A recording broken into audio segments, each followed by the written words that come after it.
On an autumn afternoon in 2005, newlyweds Evelyn and Samuel believed their story would unfold as simply as the golden light through the red maples of Pennsylvania.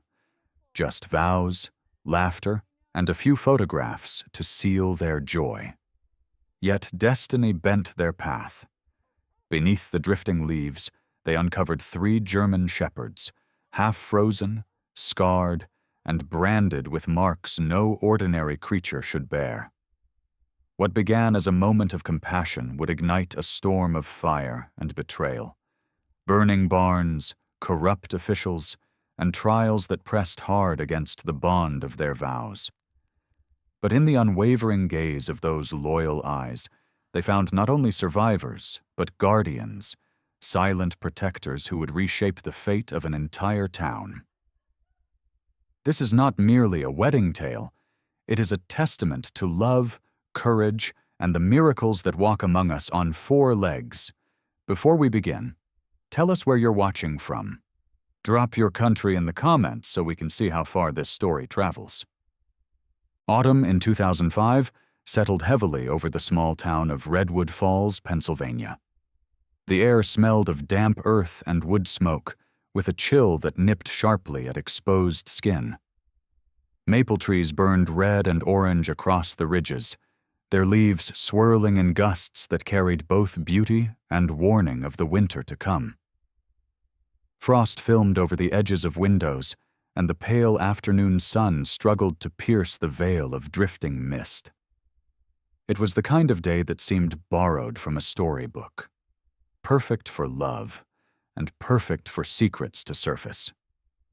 In a faded Chevy Impala with squeaking suspension, Evelyn Carter sat in the passenger seat, her wedding veil tucked into the collar of her wool coat. At 26, she was tall and slender, her movements graceful but unpretentious. Freckles dotted the bridge of her nose, and her chestnut hair, caught with a pearl comb that had once belonged to her grandmother, glowed faintly copper where the sun touched it. Evelyn's lake-blue eyes, wide and gentle, were quick to soften at kindness, and quicker still to mist at sorrow. She was known in Redwood Falls for her thoughtfulness, the young woman who asked after neighbors' meals, who carried casseroles to the sick, who still believed in vows spoken aloud. At the wheel sat her new husband, Samuel Hayes, 28, his frame broad-shouldered and built from years of carpentry and roofing. His jaw bore the rough shadow of stubble that returned mere hours after shaving, his skin tanned from long days outdoors. A crooked line along the bridge of his nose, broken during a high school baseball game, gave him a rugged honesty. His gray-green eyes were steady, the kind of gaze that reassured even in silence. Though quiet by nature, his words carried weight when spoken, shaped by years of responsibility. Samuel had grown up supporting a fragile mother after his father's job loss, and later calming a younger sister through anxious nights by counting her breaths. Such trials had carved patience into his bones, leaving him strong but gentle. They had been married barely 2 hours. Their ceremony had been humble. A white-clapboard church on the hill, a cake decorated with simple roses, folding chairs in neat rows. The reception waited in the fellowship hall, where neighbors laughed, drank coffee, and sampled deviled eggs under Mrs. Holcomb's watchful eye. But Evelyn had tugged Samuel's sleeve, urging him for just a few photographs at the covered bridge before they joined the guests. Samuel smiled, indulgent, and drove them down the wagon-rutted road where Willow Creek chattered beneath a century-old wooden span. The bridge's roof sagged under moss, its beams blackened with weather, while the creek below tugged leaves along like fleeting confetti. Evelyn lifted her dress hem clear of puddles and drew in a sharp breath. "Sam," she whispered, tilting her head, "do you hear that?" At first he heard only wind and water. Then came the sound, again, thin, high, almost human, a whine stretched tight over the bones of despair. Not fox, not cat, a cry that pierced bone and marrow. Evelyn's hand flew to her mouth. Without hesitation, she ran toward the sound, skirts gathered in one hand. Samuel caught up in 3 strides. They found the source beneath a mat of damp leaves near the creek bank. Samuel brushed the slick foliage aside to reveal fur, ribs too sharp beneath skin, and the dim amber glow of eyes that still clung to life. 1 dog, then 2, then 3 lay huddled together, trembling violently. The largest was a male, broad-headed, his muzzle split by an old scar that paled across his face like a fault line. His paws were cracked and bleeding, and his thick coat had thinned in patches. The second, also male but leaner, scanned every movement with restless vigilance, his tail giving one apologetic thump when Evelyn whispered. The third was a female, lighter in color, with a long surgical scar etched neatly along her flank. Unlike the others, she fixed her gaze on Evelyn, and when Evelyn extended a trembling hand, the dog pressed its nose gently into her palm. "They're freezing," Evelyn breathed, tears welling. Her voice carried both awe and sorrow. Samuel crouched, steady hands moving with a carpenter's care, checking gums, ribs, the faint rise and fall of breath. When his fingers brushed the largest dog's ear, he felt raised skin, a small tattoo, shield-shaped, with a lightning bolt in the center. He said nothing, but his jaw tightened. "We can't leave them," Evelyn said, as though confessing a truth she feared he might resist. "We won't," Samuel answered simply. Working together, they fashioned a litter from the impala's wool blanket and toe strap, carrying the largest dog between them. The smaller male staggered but collapsed into Evelyn's arms, shamed by his weakness, yet grateful. The female made soft sounds each time the others shifted, more concerned with their pain than her own. They moved slowly, step by step, the cold creek slipping into Samuel's shoes, the maples whispering encouragement above. By the time they reached St. Bartholomew's Church, dusk had gathered. Its white paint peeled at the seams, bell rope looped in the vestibule like a tired noose. Behind the sanctuary stood a squat storage shed, its door swollen from damp weather. Samuel shouldered it open, revealing a concrete floor cluttered with boxes and a dusty ping-pong table. It would do.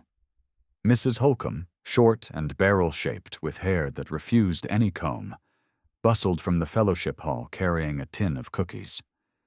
She froze at the sight of the dogs, then softened. "Oh, honey," she said to Evelyn, setting down the tin. "You'll need towels and hot water." Before Evelyn could answer, the woman was off, muttering about Father O'Leary and stolen linens. Moments later, the priest himself arrived. Father O'Leary, in his late 50s, carried the rugged nose of a former boxer and a beard gone mostly white. Gruff but tender, he inspected Samuel's setup with the air of a building inspector. Kerosene heater placed safe, blankets spread on the floor. He nodded once, then dabbed a drop of oil on the female's forehead under the guise of checking her temperature. "If anyone asks," he said dryly, "tell them it's the Christmas pageant and the shepherds brought live sheep." Heat began to pool in the shed, thawing fur and softening shivers. Evelyn wrung towels until her fingers flushed red, wiping grime from trembling bodies. Samuel cut away burrs and mats with careful scissors, murmuring reassurance with every flinch. They gave the dogs water. The female refused the bowl, drinking only from Evelyn's cupped palm. "They'll need time," Samuel said, his hand resting on the broad dog's neck, feeling the pulse beat steady beneath skin. "We'll give them time," Evelyn replied, and though she hadn't meant to vow again, the word settled in the room like another sacrament. Thus, in a storage shed lit by a kerosene glow, their wedding day ended not with cake and music, but with 3 broken creatures laid gently on choir robes. Evelyn folded her veil and tucked it into her coat pocket, as though saving the secret for later. Samuel adjusted the stubborn hinge on the door, unwilling to leave anything crooked. The dogs slept in fitful dreams, paws twitching, as the first hour of Evelyn and Samuel's marriage wrapped around them all like a promise. The kerosene heater ticked steadily, filling the cramped shed behind St. Bartholomew's Church with a heavy warmth. Evelyn sat cross-legged on the concrete floor, her wedding dress bundled beneath her to keep the fabric from the grime. Samuel crouched beside her, sleeves rolled up past his elbows, his carpenter's hands clumsy yet precise as he worked through mats of fur. The three dogs lay close together on choir robes that Mrs. Holcomb had thrown down without ceremony.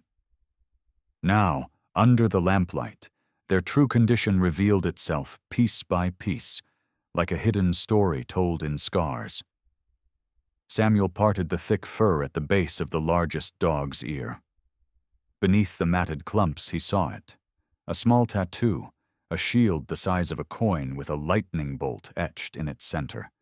The lines were too sharp, too deliberate to be anything accidental. He felt a chill despite the heat of the room. The big dog blinked at him, amber eyes steady. "You've been marked," Samuel muttered, his voice low. Evelyn leaned closer, her hands trembling slightly as she held the dog's head. "Atlas," she whispered suddenly. "That's his name. Strong, like he carried the world and no one thanked him for it." The name fit, and Samuel nodded silently. He moved next to the smaller male. This one was wiry, built for speed, his ribs sharp under Samuel's touch. As he trimmed away clumps of leaf-stained hair, he froze. The same tattoo stared back at him from the shoulder blade, ink etched cleanly under the skin. The smaller dog's eyes never left Samuel's hands, alert, assessing. He shifted once, tail tapping the floor in restless beats, but he did not resist. Evelyn touched his muzzle. "Flint," she said, smiling faintly. "Quick, sharp, always watching." The dog blinked once, as though agreeing. The female was different. Her coat was paler, and when Samuel pressed gently against her flank, he found a scar so precise it looked surgical, a single straight line, cold and perfect. It was not the wound of a fight or an accident. It had been done by human hands.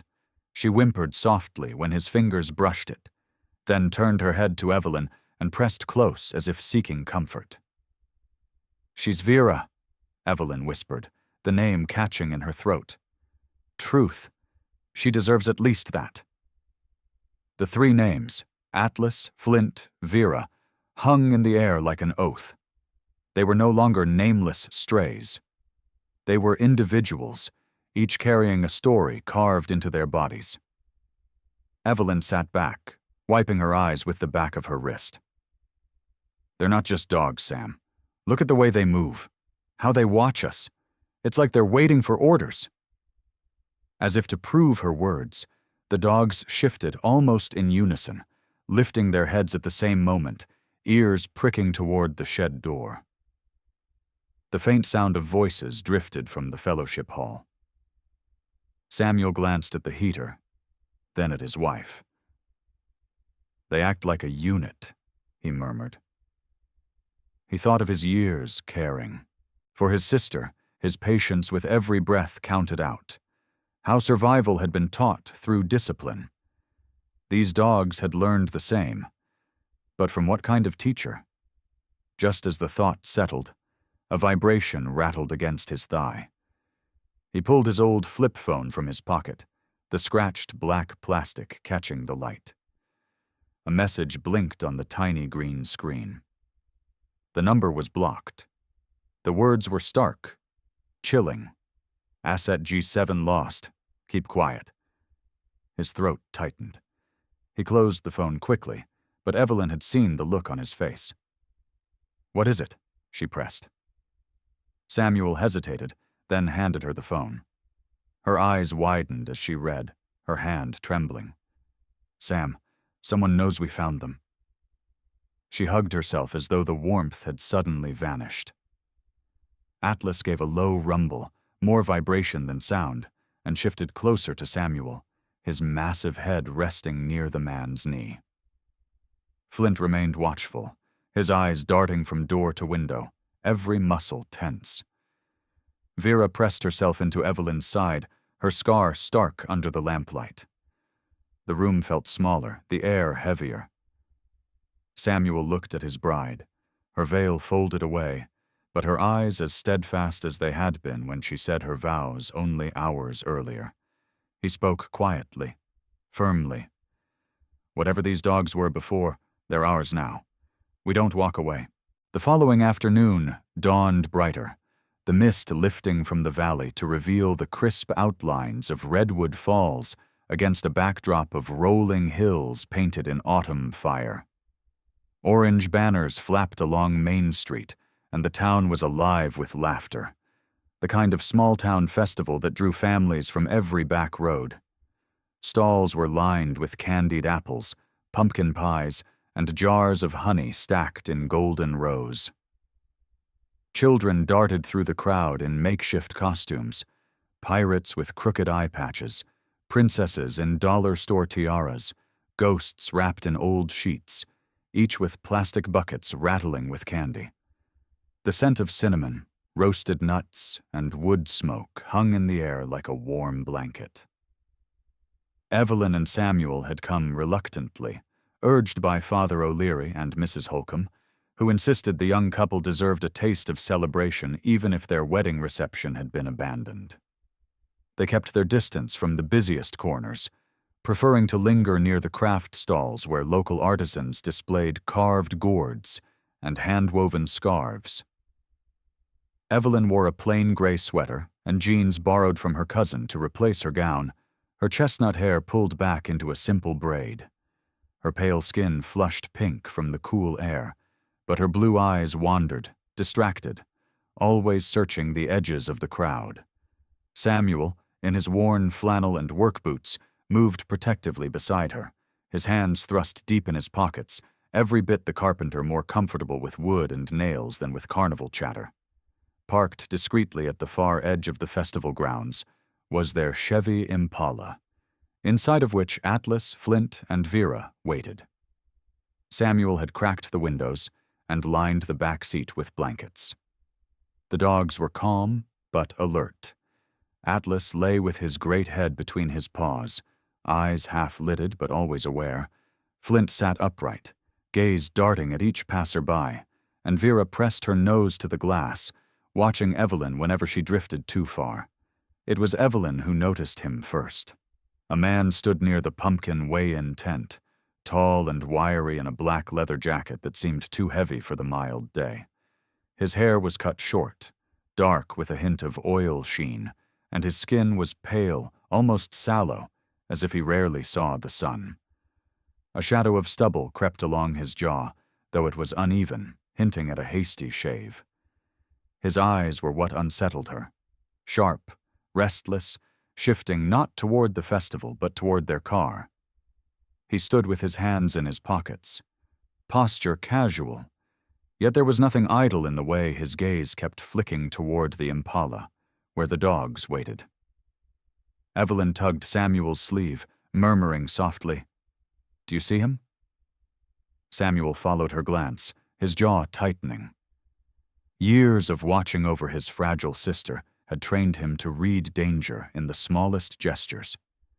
The man's stillness, his deliberate presence, set Samuel's instincts alight.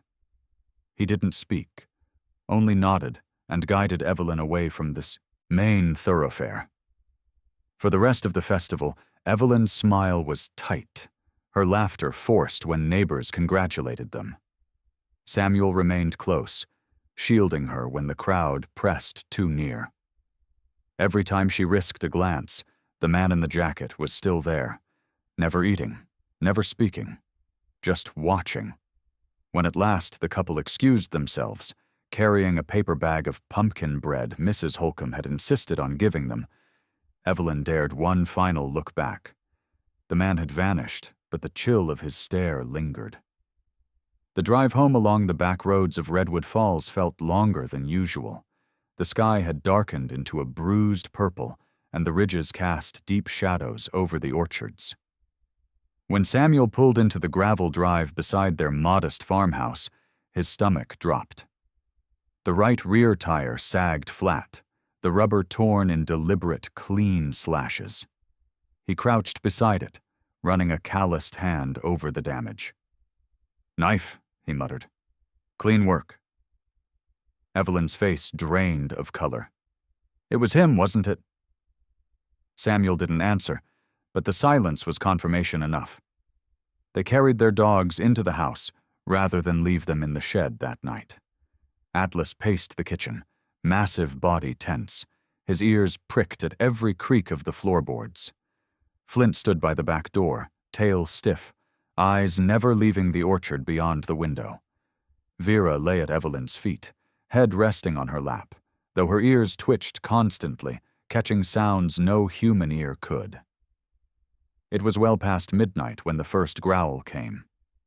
Atlas lifted his head sharply, lips pulling back to reveal teeth, a low thunder rumbling in his chest. His amber eyes glowed in the dark, fixed on the orchard.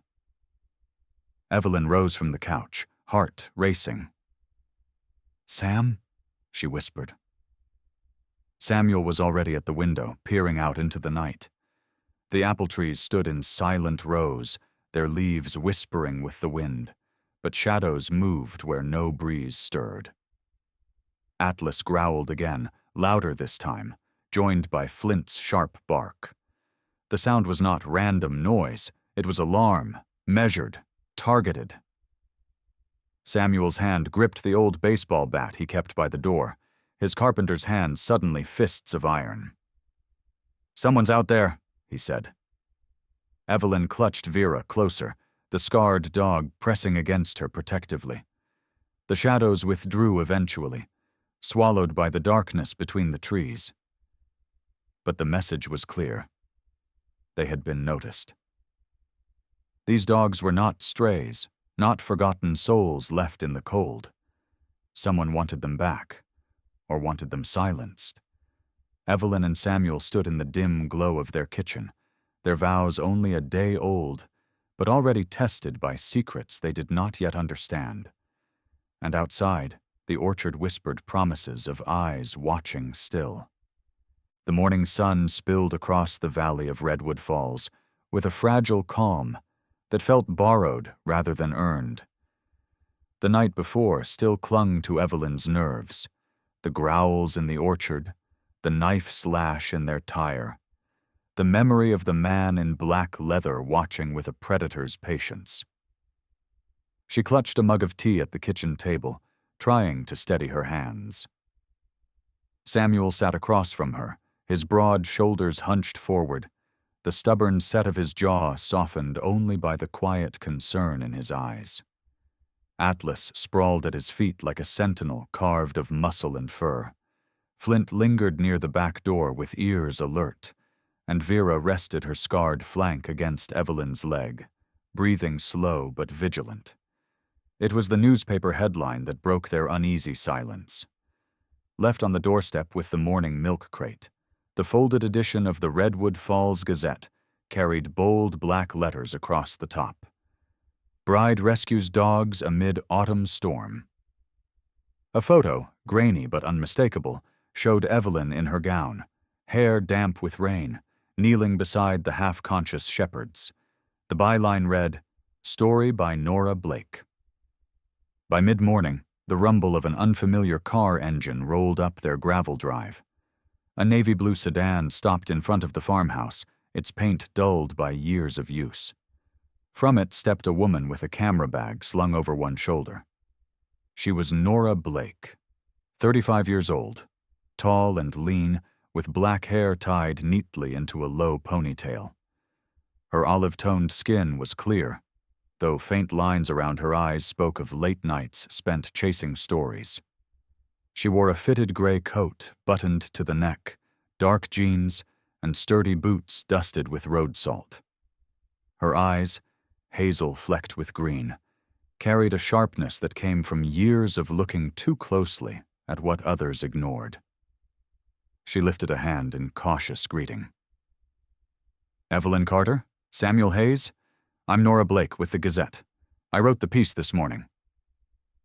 Her voice was calm, professional, but carried an undercurrent of urgency. Evelyn hesitated at the doorway, one hand still resting on Vera's collar. Atlas rose silently and positioned himself between the bride and the stranger, his chest broad, ears pointed, gaze fixed on Nora with the unblinking scrutiny of a soldier. His stance was not aggressive, but protective, unyielding. Nora froze, recognizing the posture. "I see," she murmured softly. "He's guarding you. I won't come closer until you say." Samuel stepped outside, the morning light catching the angles of his face, strong cheekbones, dark stubble that had already returned overnight, and eyes that rarely revealed more than caution. "What do you want, Miss Blake?" His tone was flat, not hostile, but mistrustful. "I want the truth," Nora answered, her gaze steady. "Your story is bigger than a rescued dog headline, and I think you know that." Samuel's instinct was to send her away, to protect Evelyn from one more pair of prying eyes. But the weight of his pocket drew his thoughts. The small SD card he had discovered wedged in Vera's battered leather collar the night before, when cleaning the dogs. He hadn't told Evelyn yet, not fully, because the images unsettled him. The card had contained only one file that his old camera could open, a blurred, half-corrupted photo of a Black Shield logo with angular letters, Orion Tactics. Now he reached into his flannel pocket, pulled the card in its plastic sleeve, and held it out toward Nora. "Do you recognize this?" he asked. Nora blinked, her face tightening with visible shock. She reached for the card with trembling hands, studied the logo on the tiny screen of Samuel's camera, and her breath caught. "God, I thought they buried that name years ago." She looked up, her composure slipping. "Where did you find this?" "Vera's collar," Samuel said simply. Evelyn touched the scarred shepherd's head, her brow furrowing. Nora closed her eyes briefly, gathering herself, then spoke in a low voice. "Orion Tactics, a private security company publicly known for overseas contracts, but privately—" She glanced at the dogs, lowering her voice further. "Privately, they were whispered about as running covert programs, experimental training, biological enhancements, cruelty masked as science. I tried to follow a lead 3 years ago, but my editor shut me down. The story was too dangerous." Evelyn's skin prickled, her fingers curling into Vera's fur. "You're saying they experimented on them?" Nora's hazel eyes flickered with grief and anger. "Not just trained them, rewired them. They wanted animals that obeyed like machines but fought like demons. The lightning bolt mark." She tapped the photo with a trembling finger. "It matches reports I once saw in a classified leak. Cerberus units, they called them." Atlas growled low, the sound vibrating through the porch planks. Nora instinctively stepped back, her breath hitching, but she did not break eye contact with Samuel. "If Orion wants them back, they won't stop at slashed tires. They'll burn through everything in their way." For the first time since the wedding, Evelyn felt the weight of the vow she had spoken in the church, not as poetry, but as burden. She and Samuel had promised to stand together against sickness, hardship, and shadow. And now, here, shadows were gathering. She looked at Samuel, her eyes wide but steady. "What do we do?" Samuel exhaled slowly, his hand brushing her arm as if to steady her. His face was granite, but his voice carried quiet steel. "We keep them safe, and if that means facing whatever Orion is, then so be it." The kitchen clock ticked on inside the farmhouse, indifferent to the storm it measured. The air in Redwood Falls carried the brittle bite of late October. The sky veined with copper light as the sun slipped lower behind the ridges. Samuel tightened his jacket as he guided the Chevy down an old logging road, the trees closing in overhead. Evelyn sat beside him, her braid tucked beneath a knitted scarf, her hands folded tightly in her lap. In the back seat, Nora Blake scrolled through a recorder, her face pale but determined, her hazel-green eyes flicking up every few moments to the shapes of the 3 German shepherds riding in the trunk space. Atlas lay steady, a mass of strength, his amber eyes never resting. Flint perched with restless vigilance, his gaze darting at every passing shadow. Vera sat closest to Evelyn, her scarred flank pressed against the seat, her ears twitching at noises too faint for human ears. The lead had come from Nora that morning. Whispers of a warehouse tucked into the maple woods, once leased under an Orion shell company but long abandoned. The paper trail was faint, but a property record showed maintenance bills cut off abruptly in 2002. If they left anything behind, Nora said softly, it'll be there. The road ended at a rusted gate. Weeds and fallen leaves had nearly consumed the gravel drive. They continued on foot, boots crunching over frosted ground. The barn emerged slowly through the trees, its red paint dulled to brown, its roof sagging under the weight of years. Broken windows gaped like hollow eyes, and the maple branches overhead rattled with skeletal whispers. Inside, the smell struck them first. Rust, mold, and something darker, a metallic tang of old blood clinging to the air. Shafts of dying sunlight pierced gaps in the siding, illuminating the barn's forgotten innards. Against one wall lay iron cages, their bars bent but still stained, each large enough to hold an animal. Heavy chains dangled from hooks embedded into beams, their metal scarred with scratches as though something had fought against them desperately. Evelyn pressed a hand to her mouth, her pale face blanching. Samuel crouched near a pile of ash in the center of the floor. He brushed away the blackened fragments and revealed a sheaf of half-burned paper, edges curled but letters still legible in places. Across one page, stamped in bold type, 2 words leapt out, Unit G7. Nora knelt beside him, her ponytail slipping loose as her breath caught. They were documenting everything, she whispered, her gloved hands trembling as she turned the fragile pages. Training logs, feeding charts, compliance ratios. My God, it's proof. She glanced at the dogs, her eyes darkening. This is where they kept them.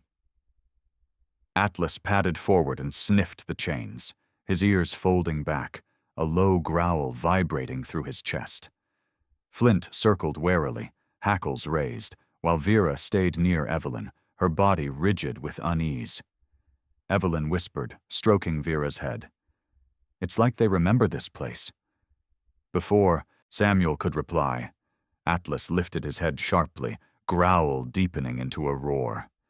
Flint darted to the barn door, barking once, a short, urgent warning. Samuel's instincts, honed by years of vigilance, ignited. We're not alone, he said. Through a gap in the wall, flames suddenly licked upward, bright orange tongues devouring dry leaves. In seconds, the fire surged, racing along the old timber. Heat blasted against their faces, smoke curling thick into the rafters. Evelyn cried out as sparks cascaded from the ceiling. Nora grabbed the half-burned file and shoved it into her bag. Outside, through the rising veil of fire, a silhouette appeared between the trees. The man in the black leather jacket.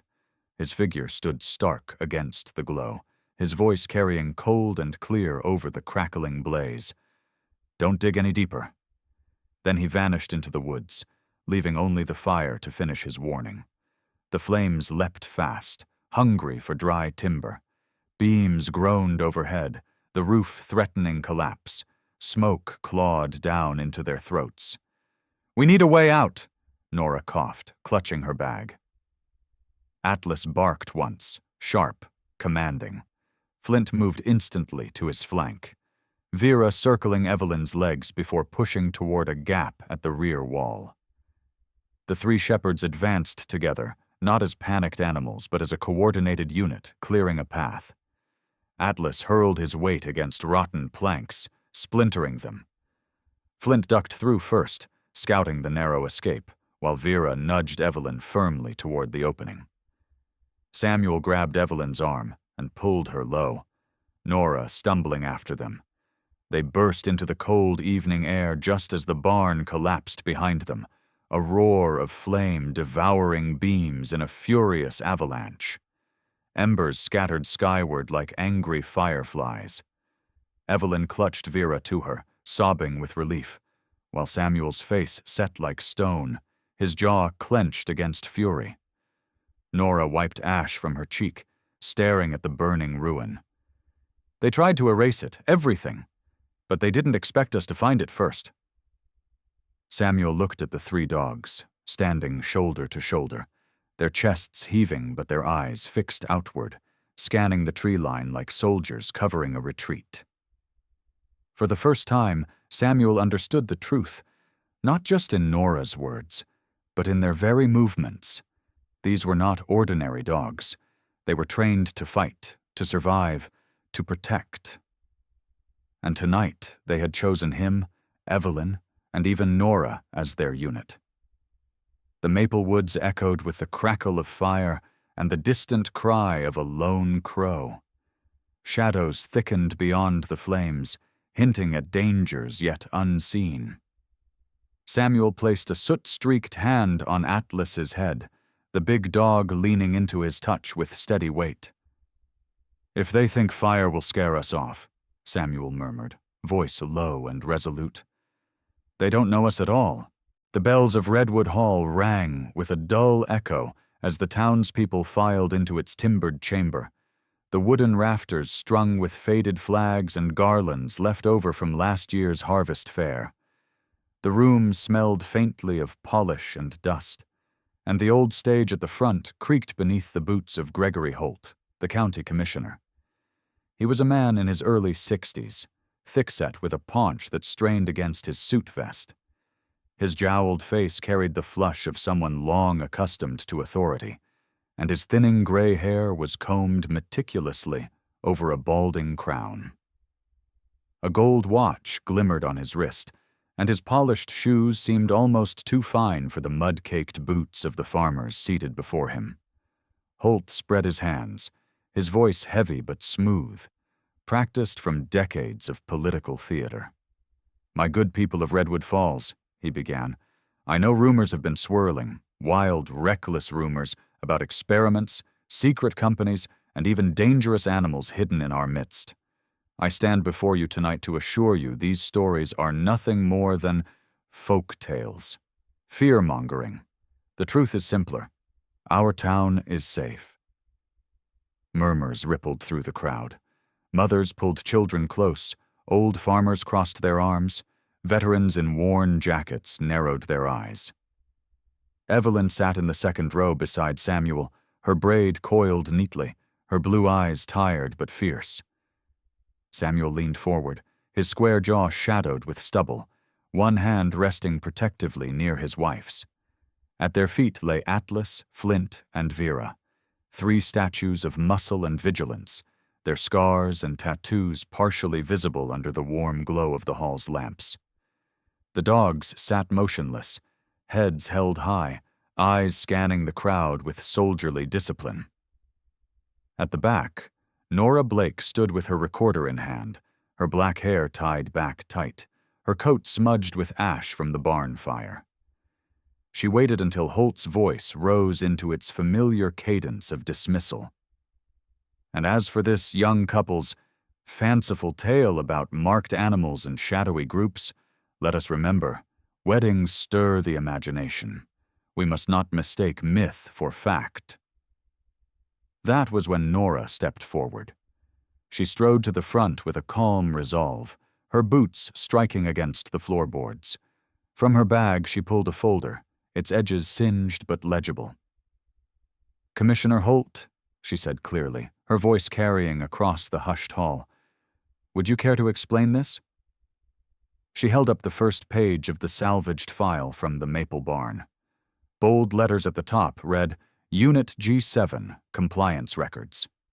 And further down, a signature, Gregory Holt's, authorizing payments. The room froze. Holt's smile faltered, his flush deepening into a blotchy red. "This is outrageous! Fabricated!" he barked. But Nora's steady hazel-green eyes didn't waver. She displayed another page, its text scorched but clear enough. Disbursement, Orion Tactics, LLC.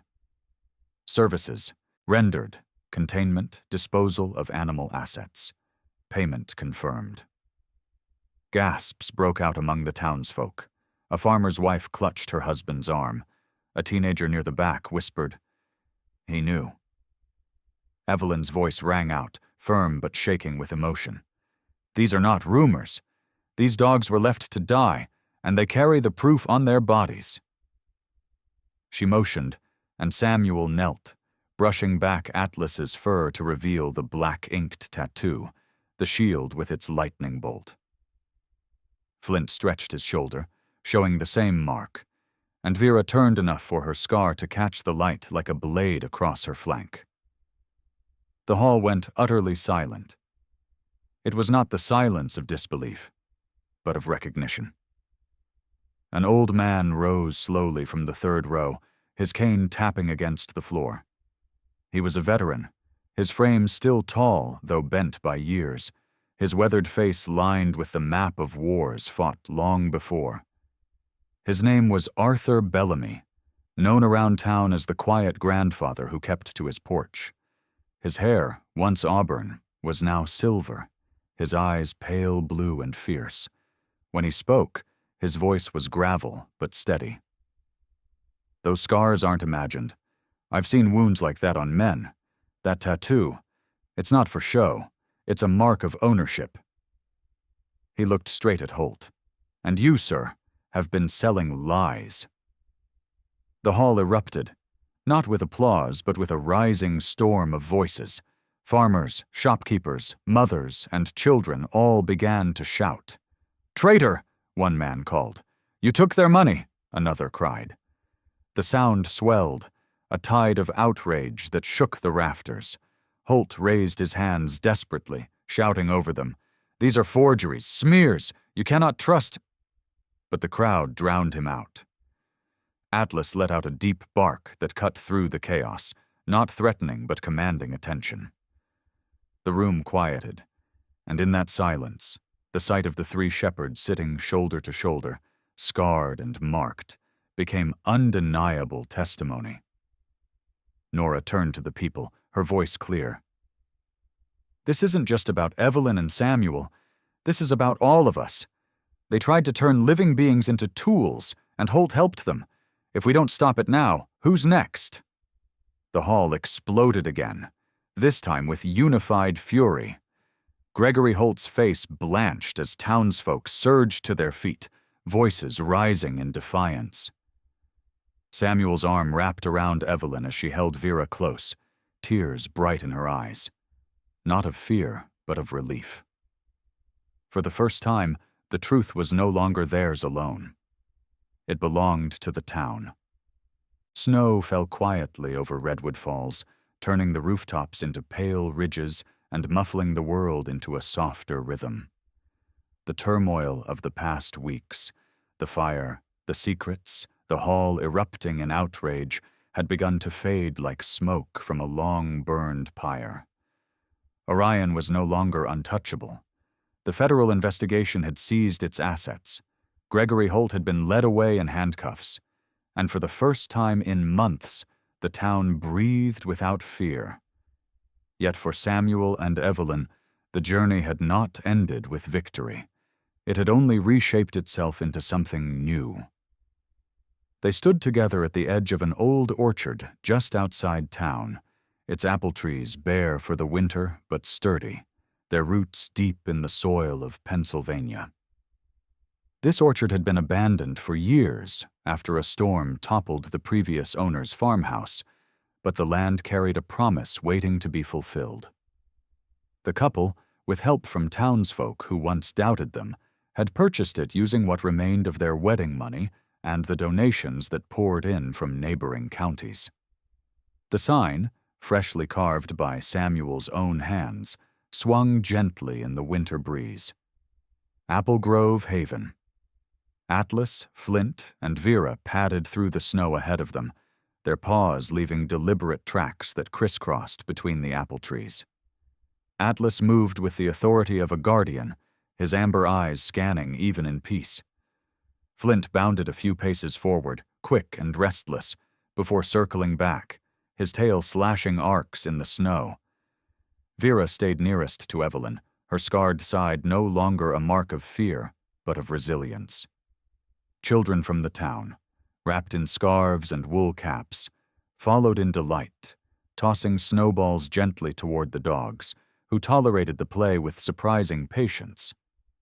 Inside the newly refurbished barn at the orchard's heart, warmth radiated from a wood stove. Cages had been replaced with soft bedding, the chains of the past discarded for open runs and toys. Here, retired service dogs and canines from surrounding towns would find sanctuary. Already, 2 newcomers had arrived. A graying Labrador named Scout, once a bomb sniffer at airports, who limped from an old hip injury, yet greeted every visitor with a wagging tail. And Rex, a brindle Belgian Malinois with a torn ear, nervous around strangers but calm in the company of Atlas and Flint. Their presence marked the beginning of the Haven's mission. Nora Blake visited often. Her sharp demeanor softened when she crouched among the dogs with her camera. She had begun writing a series of articles not about Orion's cruelty, but about the healing here in Redwood Falls. Her hazel-green eyes still carried shadows, but in the barn's warmth, she laughed more freely than she had in years. On one particular afternoon, as the sun sank and streaked the snow with rose-gold light, the town gathered for the orchard's first autumn festival under its new purpose. Children ran between the trees, their laughter mingling with the sound of cider being poured into mugs. Elderly Arthur Bellamy, the veteran who had spoken against Holt, sat in a rocking chair near the fire pit, his weathered hands stroking Scout's graying fur as he told wide-eyed children about loyalty and sacrifice. Evelyn stood at the orchard gate, her breath a mist in the cool air, watching the lanterns glow against the darkening woods. She was taller now in presence than in the shy days before her marriage, her chestnut hair loose around her shoulders, her blue eyes reflecting the firelight. Samuel joined her, his frame solid, his hands rough from carpentry and rebuilding, his face softened by the quiet pride of a man who had built more than walls. He had built a future. She leaned against him, whispering words that carried the weight of a vow renewed. Our wedding was never just the 2 of us, Sam. It was 5. You, me, Atlas, Flint, and Vera. This haven. It's our second promise. He kissed her forehead, snowflakes melting on her braid, and the dogs pressed close, their bodies warm anchors against the winter chill. The orchard, once forgotten, now pulsed with life and purpose. Every autumn, as the leaves turned red and gold and drifted onto the wooden gate, townsfolk would remember the story. The bride and groom who saved 3 warriors on 4 legs and, in doing so, saved themselves. And each year, Evelyn would repeat those words, her voice steady as the trees that sheltered them. Our family began on our wedding day, and it will always be 5, in the quiet orchard of Redwood Falls, where once there had been fire, fear, and betrayal. A new kind of light was born. 3 wounded dogs found their way into the lives of a bride and groom, and through their scars, the whole town discovered truth, courage, and the power of second chances. Some call it fate, but those who have faith know it was more than coincidence. It was a reminder that God still works his miracles not only through thunder and parting seas, but through loyal eyes, gentle hands, and the love that binds families together. In our daily lives, we often overlook the quiet blessings: the friend who shows up when we are broken, the pet that waits at the door, the neighbor who lends a hand. These are not accidents. They are God's whispers, reminding us that even in the darkest storms, he does not abandon us. So as you leave this story, may you carry its lesson, that love, loyalty, and faith can turn ashes into orchards and vows into living legacies. May God bless you and your family, and may he guide your steps just as he guided Evelyn, Samuel, Atlas, Flint, and Vera.